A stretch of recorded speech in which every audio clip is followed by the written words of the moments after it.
Kesalahan-kesalahan fatal yang dilakukan para suami, dan ini ibu bisa sampaikan kepada para suami ya.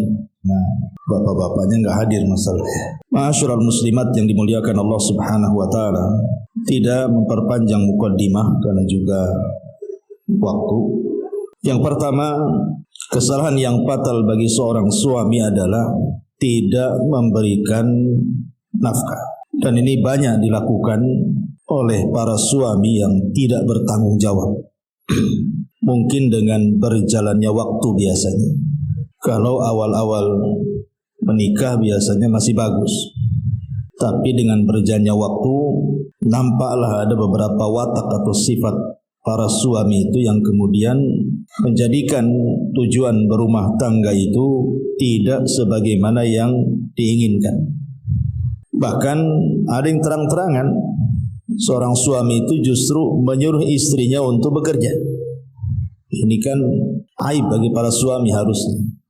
Yang lebih parah lagi, terkadang disuruh bekerja itu malah dijauhkan daripada rumahnya. Entah disuruh bekerja ke luar negeri, menjadi pembantu rumah tangga atau apalah pekerjaan, yang itu sebenarnya bukan kewajiban seorang istri mencarinya. Karena Allah Subhanahu wa taala mengatakan dalam surah Al-Baqarah 233, wa 'alal mauludi lahu rizquhunna wa qiswatuhunna bil ma'ruf.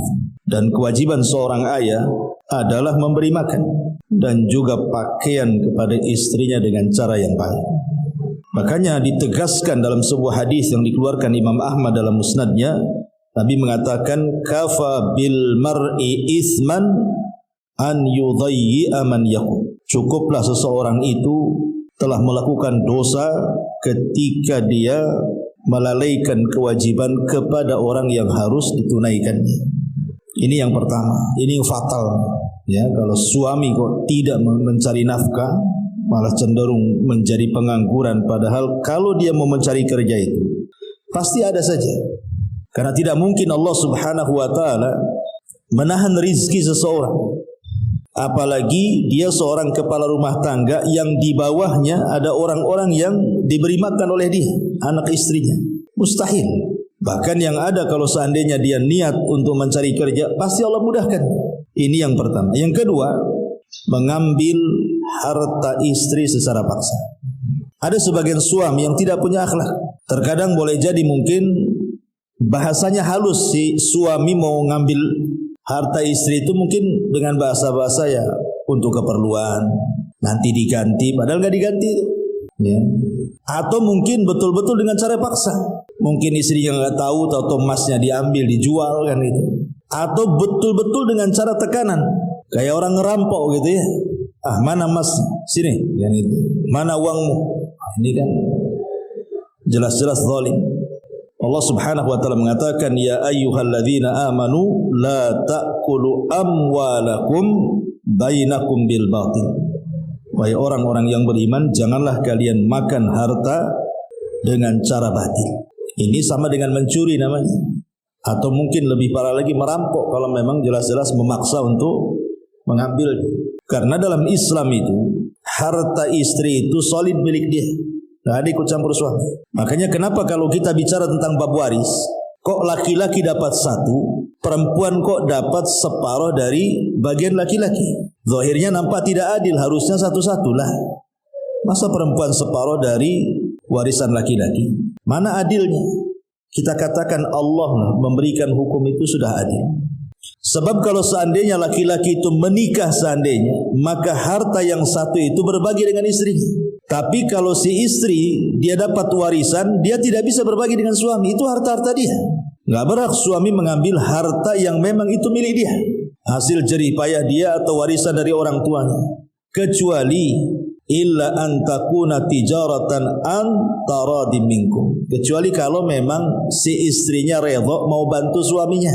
Namanya suaminya punya skill usaha, tidak punya modal, istri punya duit. udah bang saya ada duit, ada modal, nggak apa-apa pakai saja. Berarti di sini ada kerelaan ya kan, si istri ngasih si suami. Tapi kalau tidak ada kerelaan, tidak boleh seorang suami mengambil harta istri secara paksa. Ini kezaliman dalam rumah tangga. Ini yang kedua. Yang ketiga, memaksa istri untuk tinggal di rumah orang tuanya dan tidak berusaha untuk mencari tempat tinggal untuk istrinya. Mencari tempat tinggal itu kan tidak harus punya rumah sendiri, beli tanah, bangun rumah, kan tidak harus seperti itu. Kan kontrak juga bisa. Kalau memang belum ada kesanggupan membuat rumah atau membeli rumah, bisa kontrak. Tapi kalau seandainya kemudian suami memaksa istrinya tinggal bersama keluarganya, maka ini kezaliman kepada istri. Karena bagaimanapun seorang istri itu harus punya kekuasaan sendiri dalam rumahnya. Sebab kalau campur dengan orang tuanya, dia tidak punya kekuasaan di situ. Dalam bab rumah tangga, dalam bab poligami saja, tidak boleh seorang suami mencampurkan satu rumah dengan istri. Kenapa? Karena tidak punya kekuasaan. Kecuali kalau umpamanya dapurnya sendiri-sendiri, kamarnya sendiri-sendiri, ruang tamunya sendiri-sendiri, kan begitu ya. Karena ada yang sifatnya privasi masalahnya, yang tidak bisa seseorang itu kemudian nyampur dengan orang lain. Makanya sebuah kezaliman suami kalau memaksa istri tinggal di rumah orang tuanya. Ma'asyiral muslimin muslimat yang dimuliakan Allah Azza wa Jalla, tentu di sini baik memaksa tinggal di rumah orang tuanya sendiri atau di rumah orang tua suaminya. Kecuali ada uzur, umpamanya sakit, ya mungkin orang tuanya sakit, kemudian suami meminta dia tinggal di rumah orang tuanya untuk merawatnya, kan hanya temporary saja, tidak selamanya kan. Kalau sudah sembuh ya baliklah kan. Ini yang ketiga, karena Allah mengatakan dalam surah At-Talaq itu, askinuhunna min haitsu sakantum, berilah mereka tempat tinggal yang layak. Ngontrak, ngekos yang jelas, ada tempat tinggal yang layak. Kalau hujan tidak kehujanan, ya panas tidak kepanasan. Ataupun yang nomor 4, ini yang parah lagi. Kalau yang ketiga ini kan memaksa tinggal bersama orang tuanya. Ini yang keempat, ini memaksa istri itu untuk membantu ibu suaminya, membantu kerabat-kerabat suaminya. Ini kezaliman, tidak boleh. Kenapa demikian? Karena bukan kewajiban seorang istri itu membantu orang tua suami atau membantu kerabat saudara-saudara daripada suami. Kalaupun seandainya seorang istri itu berbuat baik kepada keluarga suami atau orang tua suami, itu hanya sifatnya ingin mencari perhatian suami saja, ingin berbuat baik kepada suami dengan menghormati keluarga besar dia.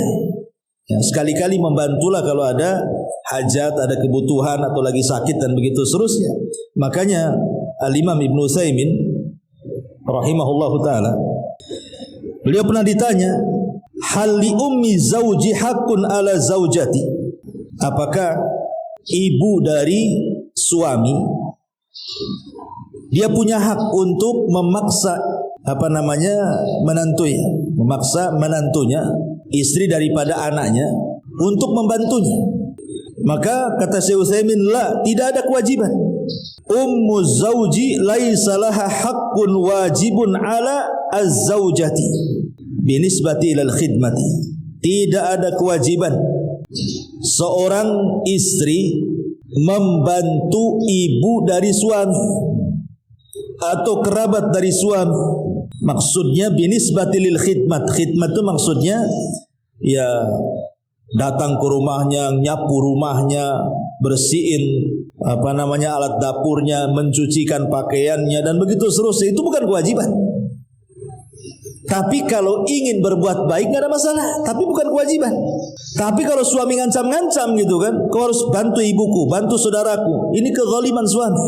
Itu bukan kewajiban istri membantu keluarga suami. Nah, ini juga kesalahan. Jadi ibu kalaupun membantu mertua, ya itu karena kebaikan. Kebaikan apa? Ingin mengambil hati suami supaya lebih sayang lagi karena kita punya perhatian kepada keluarganya.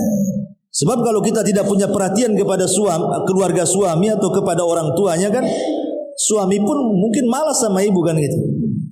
Tetapi kalau dikatakan wajib sampai kemudian memaksa suami untuk membantu orang tuanya atau kerabatnya, ini kesalahan fatal, zaliman. Tidak boleh. Ini yang nomor 4. Kemudian yang nomor 5, terkadang ada sebagian suami yang tega, artinya ketika istri ini mau bersilaturahim kepada keluarganya.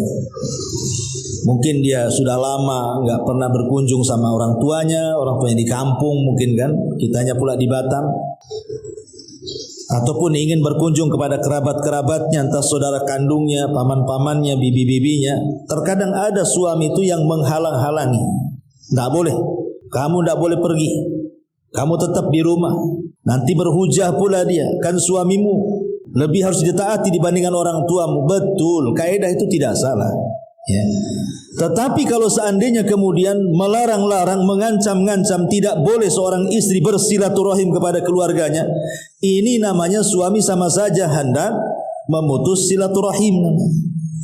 Dan Allah katakan, fahal asaitum in tawallaitum an tufsidu fil ardi wa tuqatta'u arhamakum. Maka apakah kiranya jika engkau sudah berkuasa merasa jadi suami, kamu berbuat kerusakan di permukaan bumi, kemudian berusaha memutuskan hubungan keluarga, lihat dampaknya. Ulaikal ladzina la'anahumullah fa asammahum wa a'ma absarahum. Mereka lah orang-orang yang dilaknat Allah dan ditulikan telinganya, dan mereka akan dibutakan penglihatannya di hadapan Allah Subhanahu wa taala. Bayangkan sampai ada ancaman laknat dari Allah. Maka tak boleh seorang suami itu melarang-larang istrinya untuk bersilaturahim kepada keluarganya. Tetapi juga istri harus tahu diri juga kan itu.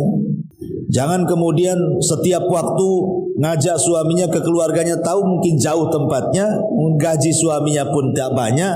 Akhirnya karena merengek-rengek terus, terpaksalah suami akhirnya nekat cari uang tanpa melihat halal haram pula. Yang penting istrinya senang, kan nggak boleh juga. Ya, jadi harus melihat kondisi keuangan juga. Kemudian yang nomor 6, terkadang ada sebagian suami itu kalau mungkin ibu melakukan kesalahan, itu sampai menegurnya itu sampai taraf menyiksa, gitu ya. Saya pernah lihat di berita itu sampai dipukuli, bahkan dilukai, bahkan disiram air keras pula, macam-macam ceritanya ya. Jadi ada suami itu yang suka menyiksa istrinya hanya sebuah kesalahan. Padahal dalam Islam itu, kalaupun seandainya istri itu selingkuh, anggaplah selingkuh, dan betul selingkuh, entah mungkin mukodimahnya dengan melakukan hubungan dengan cara chatting atau ngirim-ngirim foto atau apa, atau mungkin sampai taraf zina lah, anggaplah dengan laki-laki lain. Apakah kemudian seorang suami boleh menyiksa istrinya gara-gara perselingkuhan seperti itu? Tidak boleh. Walaupun sudah jelas-jelas nih, mesti istri kurang ajar kan begitu. Karena dalam Islam itu ada tahapan-tahapan ketika menasihati seorang suami kepada istri. Dan itu disebutkan di dalam Al-Quranul Karim, surah An-Nisa 34. Allah Subhanahu wa taala mengatakan, wallati takhafuna nusuzahunna fa'idhuhunna wahjuruhunna fil madhaji wadribuhunna fa in ata'nakum fala tabghu 'alaihinna sabila innallaha kana 'aliyan kabira. Dan jika engkau wahai para suami tertakutkan, khawatir ada perselingkuhan yang dilakukan oleh istrimu, kata Allah, apa yang pertama langkah dilakukan? Fa'idhuhunna, nasihati. Nggak langsung main siksa, main pukul, main tunjuk, main melotot, enggak gitu. Nasihati dulu, ya, dinasihati. Kalau memang kemudian, karena ada sebagian suami juga yang masya Allah kadang-kadang nggak punya kepedulian, nggak punya kecemburuan dengan kesalahan istri yang fatal, mudah memaafkan, tidak mau ngasih nasihat. Alah, biarin aja lah. Karena mungkin dia sayangnya si suami kepada istri karena cantiknya, karena apanya kan. Jadi walaupun istrinya kurang ajar, ya dibiarin saja pada itu. Mungkin tipe-tipe suami takut istri lah mungkin gitu. Tapi kalau seandainya suami yang bijak kan tidak demikian, dinasihati dulu. Kalau dia tetap ngeyel, baru ada langkah kedua. Kata Allah, wahjuruhunna fil madad, pisah ranjang. Kalau juga tidak bisa pisah ranjang, masih kurang ajar juga, maka memukul itu tahap terakhir. Allah mengatakan wadribuhunna. Boleh kalian memukul, tapi bukan menyiksa memukul di sini. Ulama tafsir mengatakan maksudnya fadribuhunna itu maksudnya dzarban ghaira mubarrih. Apa dzarban ghaira mubarrih itu? Maksudnya pukulan yang tidak berbekas. Pukulan yang tidak berbekas. Karena mukul itu sebenarnya hanya simbol bahwa tidak ada jalan lagi kecuali kita pisah, gitu maksudnya. Jadi memukul itu sudah last terakhir itu. Kayaknya sudah enggak jodoh lagi kita ini. Paksalah dia memukul. Tetapi dengan pukulan yang tidak berbekas, tidak melukai, bukan menyiksa. Kemudian yang kedua, syarat memukul itu selain daripada ghairu mubarrih, tidak boleh memukul wajah. Wala tadribul wajha. Jangan pukul wajah. Kenapa tidak boleh memukul wajah? Karena Allah Subhanahu wa taala telah menciptakan wajah orang. Tidak boleh seseorang itu memukul wajah yang Allah ciptakan dengan sedemikian indahnya. Karena bagaimanapun wajah itu kehormatan masalahnya kan. Makanya saya katakan ibu itu lebih banyak ngaca kakinya, tangannya, badannya atau wajahnya. Pasti wajahnya lah. Makanya kemana-mana bawa cermin kecil. Kalau cermin kecil mana bisa satu badan nampak kan? Pokoknya ke kakinya gitu, biar mata kakinya nampak. Mata kaki kita nampak, ya mata kepala yang nampak. Makanya di sini dilarang, tidak boleh mukul wajah dan tidak boleh berbekas. Berarti pukulan di sini hanya simbol saja sebenarnya. Ya mungkin mukul pahanya gitu ya, yang banyak dagingnya. Bukan bagian-bagian yang bisa mencelakakan fisik dia. Jadi ini kesalahan suami menyiksa istri karena sebuah kesalahan, tidak melalui tahapan-tahapan gitu. Nasihat, kemudian pisah ranjang, baru memukul, itu pun bukan menyiksa, ya, memukul. Kemudian juga yang nomor 7. Yang nomor 7 di antara kesalahan suami itu adalah memaksa istri untuk melakukan hubungan suami istri yang diharamkan. Mungkin ini mencakup pamannya memaksa melakukan hubungan gaya binatang yang itu tidak dilakukan oleh manusia. Seperti mamanya melakukan jima lewat duburnya, ini kan jelas dilaknat. Tak boleh, jangan mau. Ya, seorang istri dipaksa suaminya untuk melakukan seperti itu. Kenapa? Karena ada hadis yang mengatakan man ata imra'atan fi duburiha. Barang siapa yang mendatangi istrinya dari duburnya, faqad kafara bima unzila ala Muhammadin sallallahu alaihi wasallam. Dia telah kafir dengan syariat Muhammad sallallahu alaihi wasallam. Ataupun memaksa istri ketika istri sedang haid atau nifas, haram, tidak boleh. Karena Rasul mengatakan juga man ataha idhan awi mara'atan fi duburiha aw kahinan fasaddaqahu faqad kafara bima unzila ala Muhammadin sallallahu alaihi wasallam, rawahu Ahmad wa Tirmidzi wa Nasa'i wa Ibnu Dawud. Barang siapa yang mendatangi istrinya dan dia sedang haid, atau mendatangi istrinya dari duburnya, atau mendatangi dukun dan membenarkan ucapannya, maka dia telah kufur dengan syariat Muhammad sallallahu alaihi wa ala alihi wasallam.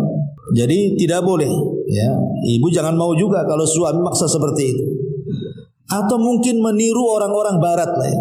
Meniru orang-orang barat yang menjijikkan bahasanya, mungkin disuruh makan kotoran atau apa, naudzubillah. Intinya bahwa kalau memang dia memaksa untuk melakukan hubungan yang aneh-aneh, yang tidak sejalur dengan fitrah dan juga syariat Islam, maka ibu jangan mau. Karena ini kezaliman suami. Ngapain maksa-maksa seperti itu? Terkadang binatang saja tidak melakukannya, manusia pula melakukannya. Naudzubillah. Ya. Ini yang nomor 7. Kemudian yang nomor 8. Ini juga kesalahan fatal ya. Yang nomor 8, meninggalkan istri dengan cara menggantung, tidak menceraikan, ya tidak memberikan nafkah. Ada suami ini kalau seandainya dia enggak senang dengan istrinya, langsung pergi dia. Habis itu tak balik lagi. Harusnya kalau memang dia tidak suka, ceraikan, biar dia dapat jodoh lagi. Ini diceraikan tidak, dikasih nafkah tidak. Nah, ini kan bahaya. Makanya Allah Subhanahu wa taala mengatakan dalam surah An-Nisa 129 itu, fala tamilu kullal maili fatadharuha kal muallaqati. Apa kata Allah? Fala tamilu kullal maili fatadaruha kal mu'allaq. Sehingga kamu biarkan istri kamu terkatung-katung tanpa ada kejelasan. Ini menyiksa namanya. Menyiksa anak orang. Kalau memang sudah tidak suka, ceraikan. Dalam Islam kan selesai, ceraikan aja. Tinggal ngomong saya ceraikan kamu, selesai. Yang penting kemudian selesai dulu si istri ini. Kalau dia menikah lagi kapan-kapan kan bisa gitu. Walaupun mungkin secara pengadilan belum sah. Tapi kan secara syar'i kan bisa sah itu mengatakan saya ceraikan kamu. Artinya si wanita itu atau si istri sudah bebas itu. Menentukan pilihan hidupnya kan bebas kan. Nah sekarang ini nggak jelas suami saya menceraikan nggak, sementara mungkin dia pun ingin hidup layaknya orang lah, ingin berumah tangga, atau mungkin dia melirik ada laki-laki yang mungkin soleh bagi dia. Nggak bisa, kenapa? Karena dia masih terikat pernikahan dengan orang lain. Nah, ini kan kezaliman namanya. Maka ini juga kesalahan suami. Jangan kemudian menggantung istri seperti itu. Kalau nggak suka ceraikan, selesai. Apa susahnya menceraikan? Biar dia punya kehidupan sendiri. Ya. Ini juga farah ini ya, yang nomor 8 ya. Kemudian yang nomor 9 ya, safar lebih daripada 6 bulan. Nggak ada kabar lagi. Yang parah kalau ada kabar masih mendingan. Ini safar cari pekerjaan, nggak ada kabar pula. Tahun-tahun kadang-kadang hilang. Kalau memang dia mati, di mana kuburnya kan itu. Kalau dia memang kawin lagi, di mana madunya kan itu. Kalau dia masih ada masih bekerja, ya harus jelas tempat bekerjanya. Ini kadang-kadang hilang itu, nggak tahu nasibnya seperti apa. Yang lebih parah itu sampai bertahun-tahun tuh, ada sampai 10 tahun, kadang lebih kadang-kadang. Tapi si istri ini setia, masih nunggu saja kan. Itu kayak nunggu ikan di kolam keruh. Ada nggak tuh ikannya? Ada nggak tuh? Namanya keruh kan itu. Jadi nggak jelas gitu ya. Maka ini juga, padahal dalam Islam itu seorang suami kalau pamit bekerja kepada istri itu paling lama 6 bulan dia harus pulang. Kecuali ada izin istrinya. Kalau istri ingin izin ya nggak apa-apa. Karena mungkin terikat kontrak di kapal harus 2 tahun baru boleh pulang kan gitu ya. Atau di perusahaan mana yang tidak bisa setahun pulang. Nah, nanti persetujuan istri, kalau istri tak mau ya jangan. Nggak usah lah bang, nggak usah kerja di situ, nggak apa-apa lah, jual es cincau aja, yang penting abang di rumah kan itu. Tapi ada istri yang baik hati, dah nggak apa-apa bang. Ya. Berangkat aja Bismillah. Tapi hati-hati apa? Pokoknya hati-hatilah. Safar lebih 6 bulan itu dilarang. Umar bin Khattab radhiyallahu anhu. Jadi Umar ini biasanya kalau ngirim pasukan itu setahun sekali di rolling. Setahun di rolling gitu. Jadi satu malam Umar ini lewat di sebuah rumah, kemudian ada seorang wanita menyair karena kerinduan dia kepada suaminya, sampai di antara bait syairnya, kalaulah bukan karena takut kepada Allah, tentu ranjang ini akan bergoyang. Dia bilang. Maksudnya kalau saya tidak takut kepada Allah, sudah saya selingkuh dengan orang gitu. Tapi karena takutnya aku bertahan. Jadi Umar ini mendengar seperti ini, hasrat seorang wanita itu, akhirnya disitulah dia merubah kebijakan pengiriman pasukan yang tadinya setahun rolling menjadi 6 bulan rolling. Jadi dari sini Umar bin Khattab radhiyallahu an kemudian memutuskan per 6 bulan para tentara pulang ganti. Ya, dan ini juga menjadi dalil bahwa seorang suami kalau meninggalkan istri paling lama 6 bulan pulang. Ya, kecuali kalau memang ada izin persetujuan. Ya sesuai dengan kesepakatan, nah itu lain lagi ceritanya. Ya, ini kan kalau seandainya istrinya tak mau ditinggal. Ini yang nomor 9. Dan yang nomor 10 ini juga fatal, tidak memberi keamanan. Ya. Kenapa seorang istri, kan tujuan ibu menikah dengan suami itu supaya ibu merasa dilindungi, diayomi, merasa aman, tidak diganggu orang. Ya, merasa aman, tidak diganggu orang, kemudian punya rumah sendiri, punya benteng sendiri gitu ya. Nggak ada yang ganggu. Kenapa? Kalau diganggu tinggal lapor suaminya. Tetapi ada sebagian suami itu yang zalim kepada istrinya.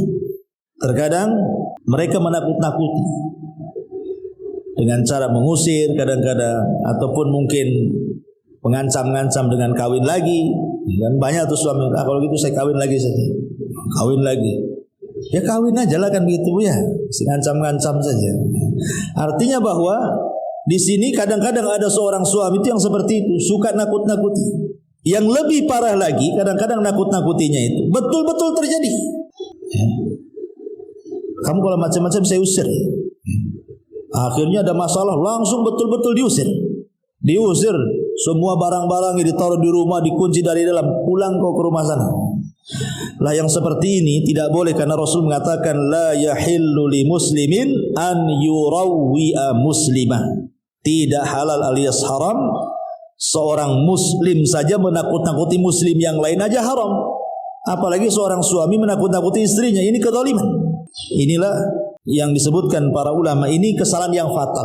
Kesalahan yang fatal suami kepada istri. Ya, 10 perkara yang harus diketahui para suami, jangan sampai melakukan 10 perkara. Karena ini kesalahan fatal. Kesalahan fatal. Yang lebih fatal lagi ya ada. Seperti mamanya suaminya enggak mau sholat. Suaminya enggak mau sholat. Kalau suami tidak mau sholat, tidak taat kepada Allah, macam mana rumah tangganya akan diberkahi? Makanya kalau ada seorang istri uji suaminya tidak mau ibadah, maka kadang-kadang saya sering ditelepon oleh seorang ibu itu, gimana Ustaz, suami saya memang baik secara akhlak, tapi dia tak baik pula secara ibadah. Yang satunya terbalik, Ustaz, Masya Allah, suami saya itu rajin ngaji, sholat, tapi tukang gampar katanya. Yang satu baik akhlaknya, yang satu bejat agamanya. Yang satu baik agamanya, bejat pula akhlaknya. Makanya rumah tangga itu kalau ingin sakinah mawaddah, ya dua-duanya harus ada lah. Ya, dia ahli ibadah juga punya akhlak. Makanya kenapa Rasul mengatakan kepada kita orang tua, kalau kita ini punya anak gadis, kemudian ada yang melamar, kata Rasul, kalau ada laki-laki yang melamar putrimu, kemudian baik agamanya, kemudian baik akhlaknya, segera nikahkan dengan laki-laki. Kalau tidak rusak agamamu, kalau tidak rusak anakmu. Karena yang merusak anak itu tadi, namanya mendapatkan suami bagus agamanya, tak bagus pula akhlaknya. Kasihan anak kita kena gampar terus kan itu. Atau sebaliknya, memang suaminya baik bu, Masya Allah, dikasih rumah, dikasih ini, tapi apa kemudian dia menjerumuskan anak kita ke neraka jadinya. Nah ini salah siapa? Orang tuanya lah membiarkan anaknya menjerumuskan lagi anaknya ke neraka. Enak di dunia sesat, habis masuk neraka pula. Alhamdulillah. Jadi ada suami-suami yang seperti ini, ya, mereka tidak mau sholat, ya ibadah, tapi minimalnya kalau seandainya baik agama, walaupun akhlak tidak baik, kan akhlak ini bisa diperbaiki sedikit demi sedikit. Sebab kalau sudah rusak agama lebih sulit tuh untuk baik akhlaknya. Karena kalau tahu agama kan takut kepada Allah minimalnya. Nanti lama-lama Allah kasih hidayah. Tidak mungkin lah kalau sholat-sholat terus kok nggak dapat hidayah, asik gitu terus kan. Pasti satu hari pun akan berubah. Karena dia dekat dengan hidayah. Lain dengan yang baik akhlaknya, dia jauh dari hidayah. Ya mungkin dia baik, lama-lama ada waktu-waktunya dia jahat tuh nantinya. Nah inilah makanya penting memahami 10 masalah. Ya. Ma'asyiral muslimat yang dimuliakan Allah Azza wa Jalla. Bagaimana kalau kebalikannya? 10 kebalikan daripada suami. Nah ini juga kita bacakan saja. Ya. Ini terbalik nih ya. Yang pertama 10 kesalahan istri juga ini. Kalau ini benar pengajian nih, karena saya depan ibu-ibu. Kalau tadi kan harusnya depan bapak-bapak kan. Yang pertama bu, ya, kesalahan ibu. Jangan mengkhianati suami. Jangan pernah mengkhianati suami. Dengan cara apa mengkhianati suami? Ini yang saya sebutkan yang parah-parah saja ya. Kalau mau disebutkan kesalahan ibu ya banyak lah. Saya sebutkan yang parah-parah saja. Jadi jangan mengkhianati suami itu seperti ibu melakukan hubungan dengan laki-laki lain. Ya, mungkin hubungannya ringan, tadi hanya ngechat saja, atau kirim-kiriman foto, atau ngobrol. Tapi ada yang lebih parah sampai berselingkuh, betul, berzina. Maka ini pengkhianatan tingkat tinggi dalam rumah tangga. Bahkan yang lebih parah sampai dalam hubungan seorang istri ketika berhubungan dengan suami, ketika berhubungan itu yang dibayangkan seolah-olah bukan suami dia yang sedang menghubungi dia, tapi orang lain yang sedang berhubungan dengan dia. Ini syaitan. Ya, ini namanya ada jin namanya jin al-asyik. Ya. Ada nama jin itu namanya jin al-asyik. Jin al-asyik ini yang suka mengganggu rumah tangga. Masuk kepada para wanita kemudian menghayalkan laki-laki lain. Terkadang laki-laki ini mungkin ibu tidak kenal, tidak pernah ketemu, tidak pernah salaman, tidak pernah ngobrol. Boleh jadi mungkin artis-artis yang ibu nggak kenal, mungkin tengok drakor gitu ya, drama Korea. Habis tengok artisnya, tengok pula suami ibu. Kok beda, yang ini putih, yang ini hitam gitu. Hitam putih jadi gitu ya. Akhirnya kemudian kebayang pula, ini nggak boleh. Kalau sudah menjadi suami, terimalah takdirmu. Terima takdir, itulah takdir. Justru di situ letak sorganya ibu itu, sabar. Ketika melihat suami tetangga ganteng, kok suami sendiri kurang ganteng, ibu sabar, di situ letak sorganya. Sabarnya di situ. Ini yang pertama. Yang kedua, ya, menyamakan suami dengan orang lain. Mungkin dulu si istri ini pernah menikah dengan suami yang lama, kemudian menikah lagi dengan suami yang baru cerai, menikah dengan suami yang baru. Akhirnya dibanding-bandingkan. Bang, kok bukan kayak suami yang dulu katanya. Kenapa suami yang dulu baik? Lah kenapa kok nikah aku? Jadi ada orang istri itu dia itu masih mending lah, karena kan dalam lingkup keluarga. Tapi yang lebih parah itu membanding-bandingkan dengan suami tetangga, itu yang masalah. Ya, karena hakikatnya sebenarnya kalau umpama ibu mengatakan seperti ini kepada suami itu, bang, tengoklah tuh suami sebelah tuh. Tengok, apa yang harus ditengok? Tengoklah kan. Apa yang ditengok kan? Tuh tengok tuh, pagi-pagi dia bangun, ya kan? Wangi, ganteng, kerjanya bagus, abang nih tidur, pokoknya ya paham lah ibu-ibu kan. Kalau sebenarnya kalimat seperti ini nggak layak diucapkan. Kenapa? Itu sama saja ibu itu memposisikan kalau gitu suami saya itu dia dan bukan kamu. Itu sebenarnya bahasanya seperti itu. Cuman dibahasakan lain. Ya. Jadi tidak boleh, apalagi sampai menunjuk betul-betul nampak suami tetangganya lewat. Ah itu kayak dia, itu lebih parah lagi. Ya. Jadi kalau takyin itu lebih parah lagi. Tadi kan umum, tetangga yang mana kan nih. Tapi kalau ini kan sama dengan ibu mengatakan kalau bisa suami saya itu dia, bukan kamu. Gitu. Cuman bahasanya dipelintir saja sama ibu. Ini yang kedua. Yang ketiga, ibu jangan membalik dunia. Ya, jangan membuat dunia terbalik. Dengan cara apa? Ibu itu kan dipimpin sama suami. Ini terbalik, ibu mimpin suami. Ada perempuan-perempuan itu mau jadi pemimpin, mau dipilih dia untuk presiden 2024. Jadi ibu ini maunya jadi pemimpin dalam rumah. Nggak boleh ibu. Kodrat seorang ibu ya ibu ini bukan pemimpin, dipimpin. Karena pemimpin itu sudah jelas, ar-rijalu qawwamuna 'alan nisa, kan suami pemimpin, jelas Quran mengatakan ar-rijalu qawwamuna 'alan nisa. Kurang apa? Kemudian Allah berikan alasan kenapa mesti laki-laki.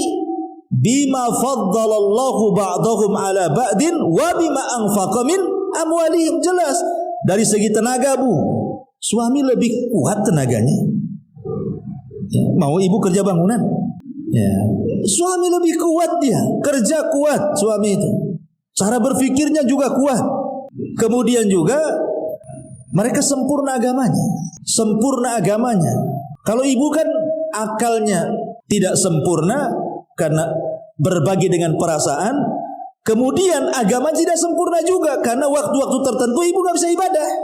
Waktu haid mana ibu bisa sholat, bisa puasa, pegang mushaf aja diperselisihkan kan begitu. Jadi agamanya kurang tuh. Kalau laki-laki kan sempurna, ya tidak mungkin laki-laki head LGBT itu namanya kan. Laki-laki itu ya pasti sempurna agamanya. Ya, maksudnya tidak ada penghalang bagi dia untuk beribadah. Kalau perempuan tidak. Ya. Makanya kenapa kemudian terimalah kodratnya kalau seorang istri itu memang dipimpin oleh suami. Jangan suka mimpin. Karena ada istri itu dia mau semau gue lah bahasa sayanya itu. Keluar rumah sesuka dia, ya, mau izin mau enggak terserah dia. Tentu suaminya datang, istri nggak ada. Celakanya lagi handphonenya bukan di silent lagi, dimatikan. Lah suami apa nggak pusing nyari ibu kemana kan itu? Harusnya kan nggak seperti itu. Itu namanya kalau mau merdeka, kenapa nikah? Nggak usah nikah lah kalau merdeka. Ya, jadi jangan membalik dunia, hormati suami. Ya, jangan menjadi pengatur dalam rumah tangga. Aturan rumah tangga itu sudah baku, Bu. Hak istri apa, hak suami apa, sudah ada, diatur semuanya. Ya, kemudian kadang-kadang nggak mau menerima pendapat suami kan? Suami baru ngomong, ibu udah ngomong duluan. Yang keempat, tadi meninggalkan rumah tanpa izin. Bu, dalam setiap rumah tangga pasti ada masalah. Nggak mungkin nggak ada masalah. Rumah tangga Nabi aja masalah. Rumah tangga sahabat aja masalah. Apalagi rumah tangga ibu pasti ada masalah. Kalau ada masalah, Bu, jangan kabur dari rumah. Ini fatal. Ya, kalau sampai seorang wanita meninggalkan rumah, ini fatal sekali. Karena berarti perempuan ini tidak mau menyelesaikan masalah keluarga. Dia mau memperluat. Sebab kalau dia sudah kabur dari rumah, ini masalahnya bukan sebatas rumah, tapi dia akan menyebar kemana-mana. Tidak mungkin orang lagi kesel kemudian ke rumah kawannya tidak cerita di kawan, itu mustahil. Atau mungkin pulang kampung ke rumah orang tuanya, nggak mungkin diam-diam, pasti akan cerita juga. Sampai kapan ibu diamkan itu? Murung-murung pasti ditanya kawannya. Susah kali kamu tertawa, biasanya kok tawa itu 1 jam dah berhenti. Kadang senyum aja susah, mesti kan ditanya begitu. Atau paksalah awalnya mungkin sedikit yang diceritakan. Keasikan melebar, akhirnya semua diceritakan. Kan jadinya memindahkan masalah tuh jadi. Maka ini yang nomor 4. Kemudian yang nomor 5, jangan menghina keluarga suami. Ini fatal. Ya, banyak istri-istri itu yang tidak menghormati keluarga suami. Bahkan lebih parah menghina. Menghina ibunya suami, menghina saudaranya suami. Ada ya perempuan yang nggak tahu diri nih kayak gini. Ya. Kemudian juga yang nomor 6, jangan suka berdusta. Maksudnya berdusta, dustanya ini yang tingkatannya dusta besar, bukan dusta kecil. Berdusta dalam rumah tangga itu dibolehkan sebenarnya, kalau dalam rangka untuk keutuhan rumah tangga. Keutuhan rumah tangga, memuji suami ibu. Oh, masya Allah, tidak ada orang ganteng satu komplek ini kecuali suami saya. Ya, itu karena tidak ada pemilihan. Kalau ada pemilihan ya, nah, intinya ya nggak apa-apa kan, bohong-bohong sedikit nggak apa masalah. Tapi masalahnya ada nih seorang istri kalau berdusta, ini sampai tingkat perang tetangga. Jangan Bu, jangan sampai berdusta di hadapan suami, akhirnya suami jadi bawa parang ke tetangga. Bang, ini akhir-akhir ini itu tetangga itu kalau saya lewat tuh suaminya selalu mandangi saya. Masalah Bu, apa enggak cemburunya suami naik itu pitam, ambil parang nanti. Jangan ya, jangan berdosa sampai akhirnya perang. Ya kalau memang betul tutupi saja lah, jangan diceritakan. Karena nanti masalahnya beda kalau sudah laki-laki dengan laki-laki beda Bu. Ustadz dengan ustadz aja main parang kemarin, kena bacok tuh kepalanya orang. Di mana tuh? Di Batam Center ya. Sesama ustadz itu. Gara-gara apa saya tak tahu, yang satu kena bacok kepalanya, habis sarafnya kena. Jadi kalau sudah urusan laki-laki dengan laki-laki ini bahaya, dan ibu pula kompor gasnya. Jadi jangan berdusta yang menjadikan dusta suami ini jadi masalah dengan orang.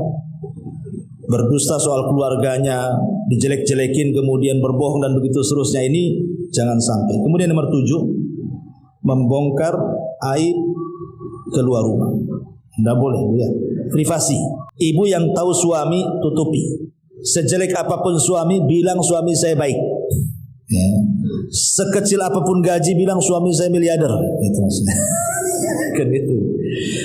Alhamdulillah saya punya suami. Kenapa? Makan enak. Walaupun padahal maksudnya ikan asin dengan tahu tempe aja hari-hari, tapi sama orang, wah kalau saya enak di rumah. Kalau umpamanya kawannya cerita makan daging, bilang enak suami saya. Ya, hari-hari bawakan makanan gitu. Walaupun itu berdusta, tetapi kan memuji suaminya. Ya, daripada terus terang, berapa gaji suami? 10 juta. Mikir deh, kenapa? Suamiku payah. Suami payah-payah Bu. Kenapa gaji sebulan gak cukup untuk makan gitu. Maka urusan-urusan privasi tidak boleh diceritakan karena aib masalahnya. Yang tahu dapur ibu itu ibu saja, jangan orang lain tahu. Apalagi yang lebih parah lagi sampai urusan ranjang, ini seburuk-buruk manusia di hadapan Allah. Itu ada hadisnya itu. Ya. Kemudian yang nomor 8, jangan suka mengadu kepada keluarga. Kalau ada masalah, dikit-dikit ngadu sama saudaranya, dikit-dikit ngadu sama orang tuanya. Cari pembenaran, cari bolo bahasanya ya. Tak boleh bu. Ya. Kemudian yang nomor 9, cinta karena harta. Nah, ini banyak ini. Nah, jangan sampai kemudian kalau sudah nikah dengan suami, cobalah belajar mencintai suami apa adanya. Ya. Sebab kalau seandainya karena harta saja, nanti kalau miskin dipastikan bercerai itu. Dipastikan bercerai. Ya. Kemudian yang terakhir, jangan tajasus. Nah, ini tajasus ini. Jangan tajasus. Suami main ke tetangga, diintip. Ngobrol apa dia? Apain aja dia? Ya. Nanti pergi, ibu telepon gak diangkat. Datang, diinterogasi. Kok tadi jam segini kemana? Kok gak diangkat telepon saya? Sama siapa? Pergi kemana? Jam berapa ke jam berapa? Nah, itu kan ada orang yang istri-istri yang suka interogasi kayak gitu. Itu namanya tajasus. Sini handphonenya, saya mau periksa. Nah, ini kan ngeri kali. Mana dompetnya? Jangan-jangan ngelong pula, hilang semua uangnya. Kemana? Ada ya.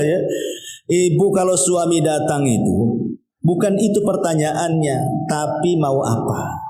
Mau apa? Mau makan? Ya. Mau apa? Mau diurut? Mau diapa? Gitu. Ini enggak. Dari mana? Sama siapa? Kok baunya lain? Subhanallah ada. Ini tajasus tidak boleh. Ya. Ini makanya kenapa ada 6 sifat. Kenapa Imam Ghazali itu mengatakan jangan ada seorang istri itu punya 6 sifat. Ya. Pertama suka mengeluh kata dia. Yang kedua suka mengungkit kebaikan. Aku kan udah masak, memang kewajiban ibu. Kenapa harus dikasih tahu kan gitu ya? Aku udah melayani kamu, sudah masak, sudah nyuci, sudah. Bu, itu kebaikan ibu, ibu dapat pahala, Bu. Ibu berbuat baik kepada suami itu bukan barter. Kan? Kau kalau berbuat baik sama saya akan baik banget. Bukan begitu. Ibu laksanakan aja. Ya, kebaikan ibu nyuci masak itu pahalanya sendiri. Ya, kalau barter itu enggak boleh. Jadi karena ibu kan menjadi istri itu, untuk apa ibu jadi istri? Kan ingin cari pahala masuk surga. Tapi kalau sudah kebaikan sistem barter, Bu, itu tidak bisa. Ya. Jadi jangan berbuat baik kepada suami itu dengan sistem barter. Pokoknya laksanakan aja kewajiban ibu. Soal suami jahat terserah. Yang penting saya melaksanakan selaku seorang istri, gitu maksudnya. Karena saya tidak mengharap pahala engkau, wahai suamiku. Saya mengharap pahala Allah, itu maksudnya. Jadi jangan suka kata Imam Ghazali, jangan suka mengungkit kebaikan. Yang ketiga, ya, jangan suka menceritakan masa lalu. Jangan suka menceritakan masa lalu. Kan ada tuh seorang, mungkin maaf kadang-kadang dulunya mungkin ya masa lalunya suka gonta-ganti pasangan, pacaran atau apa. Sekarang sudah menikah, jangan diceritakan tuh pacar-pacar 1, 2, 3, 4. Banyak kali butuh pacarnya dulu. Nggak usah tutup, ini suami saya, inilah pacar saya, selesai. Ya. Kemudian kata Imam Ghazali yang keempat, jangan sampai memiliki sifat selalu membesar-besarkan dunia. Ya. Suami tahu gajinya berapa. Pokoknya karena sekarang sudah ada di handphone semua belanjaan, Bu. Wah, hari-hari Tokopedia aja ditonton Ibu tuh.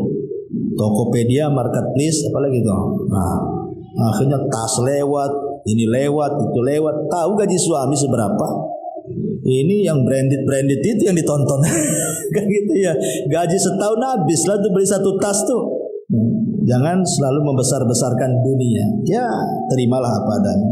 Kemudian yang nomor 5 kata Imam Ghazali, ya, wanita yang jangan suka berdandan sepanjang hari. Ya, berdandan boleh tapi ada waktu-waktunya. Tapi kalau terus saja berdandan, Bang, kayaknya ini yang sebelah sini agak sengit nih katanya. Ini perlu obat nih, harganya sekian. Sudah dibelikan obat sama son. Nampaknya Bang perlu bedak nih. Tapi harganya sekian. Nampaknya kita harus operasi nih bang. Ini harus dikasih silikon sebelah sini. Ya, habislah itu uang suami yang untuk itu aja bu ya. Kemudian kata Imam Ghazali yang nomor 6, dia mengatakan jangan suka nyinyir. Ya, itu disebut sadaqah namanya. Bukan nyinyir atau apa, banyak bicara, ember. Wallahu a'lam. Iya, itulah diantara beberapa faedah yang saya kira cukup kok. Tapi telat nggak ada pertanyaan. Subhanallah bihamdika asyhadu an la ilaha illa anta astaghfiruka wa atubu ilaik. Allah ta'ala. Assalamualaikum warahmatullahi